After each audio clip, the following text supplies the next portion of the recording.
নিজেকে কল্পনা করুন ধনী একজন মানুষ হিসেবে। আপনার কাল্পনিক সম্পদের পরিমাণ কত হবে?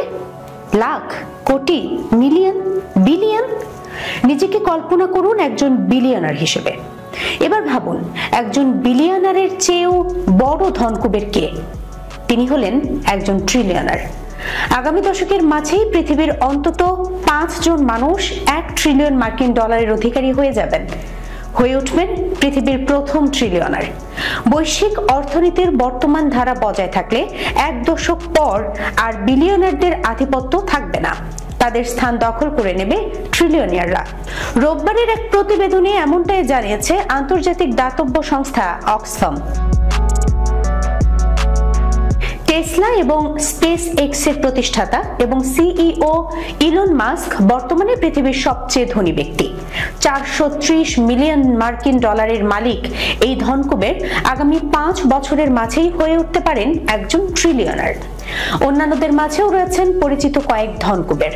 আমাজনের প্রতিষ্ঠাতা জেফ বেজোস, ওরাকলের প্রতিষ্ঠাতা Larry Ellison, Meta CEO Mark Zuckerberg, তারাও মাস্কের পরপরই হতে চলেছেন ট্রিলিয়নার। ফরাসি ফ্যাশন কোম্পানি লুই ভিটনের সিইও বার্নার্ড আর্নো এবং তার পরিবার রয়েছেন তাদের ঠিক পেছনেই। ফোর্বসের সংগ্রহ করা তথ্য থেকে এই প্রতিবেদন তৈরি করেছে অক্সফাম। দেখা গেছে পৃথিবীর বিভিন্ন ধনকুবের এবং তাদের পরিবারের জন্য 2024 সালটি একেবারে সোনায় সোহাগা অবস্থায় পার হয়েছে। এর পেছনে মার্কিন স্টক মার্কেটের আংশিক প্রভাব ছিল। 1 বছরেই এসব ধনকুবেরের সম্পদ এত দ্রুত ফুলে ফেঁপে উঠেছে যে অক্সফাম বলতে বাধ্য হয়েছে আগামী 10 বছরের মাঝে পাওয়া যাবে একজন ট্রিলিয়নিয়ারকে। এদিকে পৃথিবীর হাতে গোনা কিছু মানুষ বিপুল ঐশ্বর্যের অধিকারী হতে যাচ্ছেন, অন্যদিকে বিপুল পরিমাণ জনসংখ্যা তলিয়ে যাচ্ছেন দারিদ্র্যে।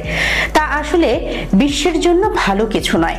$1 ট্রিলিয়ন মার্কিন ডলার একটি অবিশ্বাস্য পরিমাণ, বলেন অক্সফামের উচ্চ পদস্থ কর্মকর্তা রেবেকা রিডেল। ধন সম্পত্তির এমন বিশাল বৈষম্যে আনন্দিত হওয়ার কিছু নেই, মনে করিয়ে দেন তিনি। দিনে দিনে বেড়ে চলেছে বিলিয়নারের সংখ্যা। বর্তমানে প্রায় 2770 মানুষের গায়ে লেগেছে বিলিয়নিয়ারের তকমা, অথচ দারিদ্র্য কমেনি বললেই চলে। 1990 সালে পৃথিবীতে যে পরিমাণ দরিদ্র মানুষ ছিলেন, এখনো তাদের সংখ্যা প্রায় তেমনই আছে। বিশ্ব ব্যাংকের এক প্রতিবেদনে জানা যায় ধনী মানুষরা পরিশ্রম করে নিজেদের এই বিশাল সম্পদ তৈরি করেছেন, এমনটাও বলা যায় না। অক্সফামের প্রতিবেদন বলে বর্তমানে বিলিয়নিয়ারদের 1/3 বেশি এই বিপুল সম্পত্তি পেয়েছেন উত্তরাধিকার সূত্রে।